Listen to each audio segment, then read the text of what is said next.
is Liz Mullen. Today I'm going to teach you how to make baked chicken with mojo.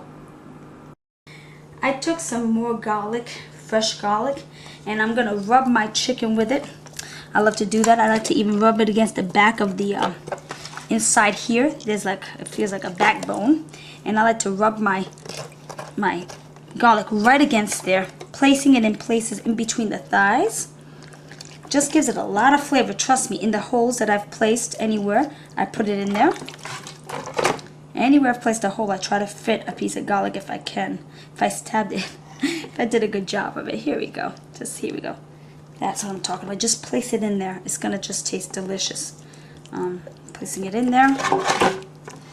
Anywhere you can place them in between, you should do it in between the front, rubbing the where it's driest, where the rest is usually dry piece, where we put some garlic in there. Just inside the crevices. There you go. Putting in as much garlic as you can, because that's the biggest flavor to this is the garlic. And putting the skin down again